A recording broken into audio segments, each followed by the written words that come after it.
What's up? How's everybody doing? Welcome to my first video in what may have been like 8 months or something. Uh, it's been a while. Today we're going to be ranking all of the Black Dahlia Murders albums.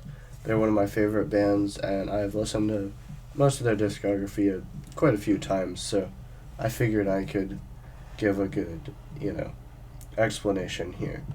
So, first up is Unhallowed in 2003.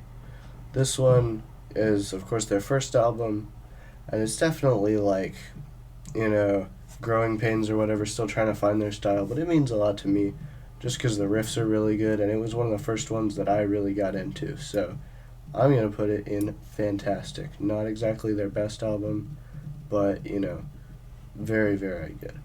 And of course, I'm rating these within their discographies, so like the best one is going to be at the very top and the worst one is going to be at the very bottom. So don't think that whatever album is like really bad just generally.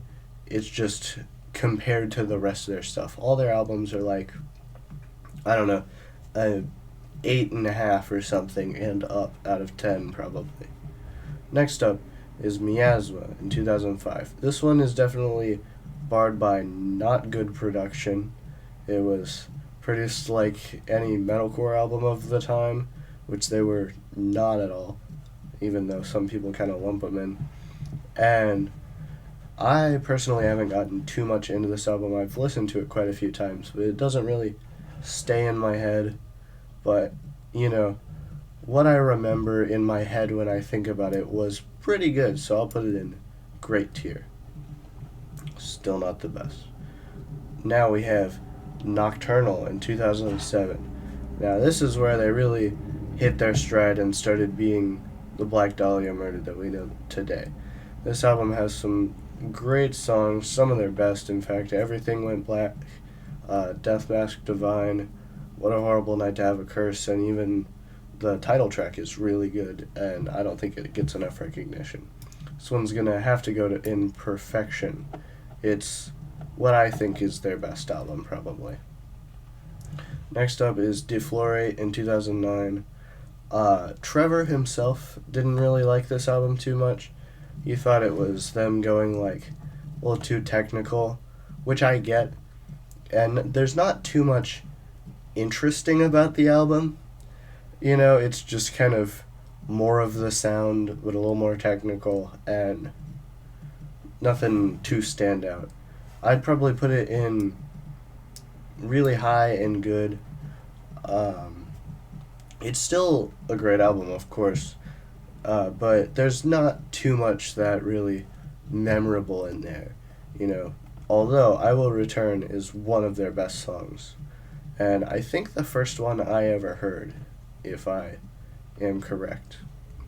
Next up is Ritual in 2011.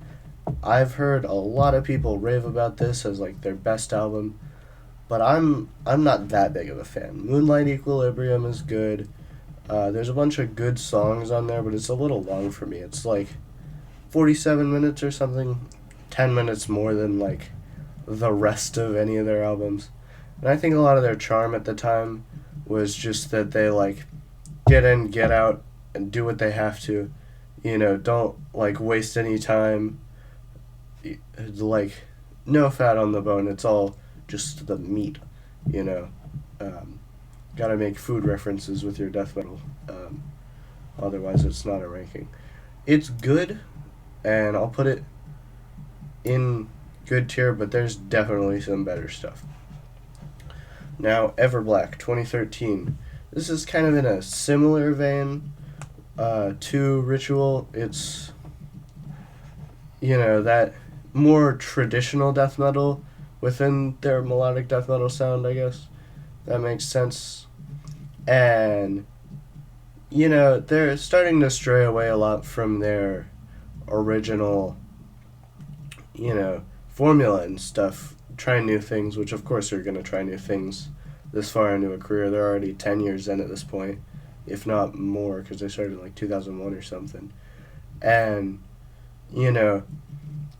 it's a great album. I'm going to put it in great, but it's still not up to snuff with some of their older stuff. but they're headed back in the right direction from Ritual. It's a little shorter, and Good of Departure, Phantom Limb, all that stuff are really good songs, and I've been getting into it a lot more recently. Next up is Abysmal, and what I want to say was 2015. This is the true return to form here. I always thought it was 2017 for some reason, but it's quite the return to form for their sound. This is, I've heard it be like Miasma 2 or something, which I don't really agree with, but you know, I think it's way better than it gets any credit for. It has Receipt, which is like one of their best songs, Threat Level Number 3, which is also really good, but you know, Receipt really sells it. It's, I think, not the first track. It's early in the album and it really gets you pumped.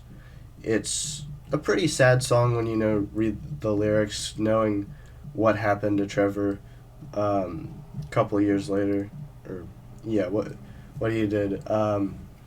But it's great to listen to, and I think it's overall fantastic. And but it doesn't come anywhere close to the next one, Nightbringers. The art was done by the same guy who did Nocturnal. Yeah, there we go. And so it's supposed to be in like the same world, I think. And this one is packed full of bangers. I don't think there's a single bad song on this album. There's not really a single bad song in their discography, but you know, this album really gets to what I enjoy about them: the catchy riffs, the vocals, and Trevor does some of his best vocals ever on here, which I really like. Kings of the Night World, Nightbringers, Widowmaker is one of my favorite songs. As Good as Dead, that one's really, really good. I could just list the entire track list at this point. It's perfection. Not as good as Nocturnal, but nothing really can be. And Verminous 2020, their most recent album, until the new one comes out at some point. I don't really know when that's supposed to be. This album is good. It was another one of the first ones I listened to while I was trying to get into them, but I've only revisited it like once or twice outside of my listening to all of their albums in a row type stuff, which I've done multiple excuse me, God, multiple times. And it's good. I enjoy it, but there's not much bringing me back that I wouldn't just listen to Nightbringers for their newer stuff. And I probably need to listen to some more of it, you know, to get the view, because it's not particularly ingrained into my mind yet, but we'll see. Overall, perfect discography, no bad albums. Even Verminous itself is very good, but they definitely have ones that are better than the other ones. Let me know in the comments what your ranking would be. Let me know if you think I'm stupid or something for putting things where I did. It's engagement either way. Thank you. Good night.